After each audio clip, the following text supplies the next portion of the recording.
વધુ એક સમાચાર દાહોદથી સામે આવી રહ્યા છે। દાહોદથી આ સમાચાર સામે આવી રહ્યા છે, જ્યાં લીમખેડાના ચાયડિયા ગામની શાળાના બાંધકામમાં વિવાદ સર્જાયો છે। કાંટાફળિયા પ્રાથમિક શાળાના નવા બાંધકામમાં ગંભીર વિવાદ સર્જાયો હતો, ત્યારે હલકું મટીરીયલ વપરાયું હોવાનો ઉપસરપંચ દ્વારા આરોપ કરાયો છે। કોન્ટ્રાક્ટરની બેદરકારી અને અધિકારીઓની મિલીભગતનો આરોપ લગાવવામાં આવ્યો છે। ત્યારે બાંધકામ દરમિયાન મજૂરો અને વિદ્યાર્થીઓની સલામતી પર પણ અનેક સવાલો ઉભા થયા। સેફટી સાધનોનો પણ બાંધકામ દરમિયાન અભાવ જોવા મળ્યો હતો, ત્યારે ઉપસરપંચે લેબોરેટરી ચકાસણી અને તાત્કાલિક તપાસની માંગ કરી હતી। આ સાથે જ ગુણવત્તા સુધરે નહીં તો બાંધકામ અટકાવવાની પણ ગામ લોકો દ્વારા ચીમકી ઉચ્ચારવામાં આવી હતી। સમાચાર દાહોદથી સામે આવી રહ્યા છે, જ્યાં લીમખેડાના ચાયડિયા ગામની શાળાના બાંધકામમાં વિવાદ સર્જાયો હતો। કાંટાફળિયા પ્રાથમિક શાળાના નવા બાંધકામમાં ગંભીર વિવાદ સર્જાયો હતો। હલકું મટીરીયલ વપરાતું હોવાનો ઉપસરપંચ દ્વારા આરોપ કરવામાં આવ્યો।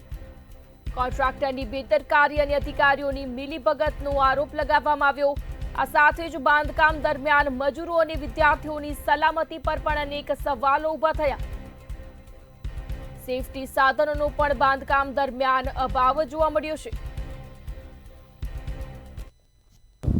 હવે ચેડિયા ઘાટીફળિયામાં એક નિશાળનું કામ ચાલે છે, તો એમાં હવે કયું સિમેન્ટ વાપરે છે, કયા લોખંડ ટાટાનું વાપરે છે કે કયું આઈએસ માર્કો છે, શું છે એ કંઈ ખબર અમને છે નહીં। હલકું લોખંડ વાપરે છે કે ભારે, પણ અહીંયા કામ ચાલી રહ્યું એટલે અમે અહીંયા સ્થળ ઉપર આવ્યા છે। અને હવે કોન્ટ્રાક્ટર તો એનો કંઈ નંબર કંઈ અત્યારે અમને મળ્યો નહીં, પણ એમને પૂછવાનું હતું, પણ રૂબરૂ અહીંયા છે નહીં કોઈ એવો કોન્ટ્રાક્ટરનો નંબર। અને હવે આનું અમારે એવું છે કે આ જે તે મટિરિયલ અને સારું વપરાય અને બાંધકામ સારું થાય, મતલબમાં અમારા ગામના છોકરા ભણે એટલે સારું એવું બાંધકામ થાય, એટલે લાંબો ટાઈમ ટકે અને એની થોડી ટકાવ સારી રહે।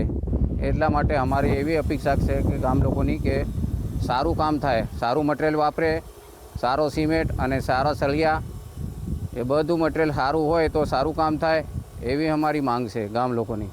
એટલે હવે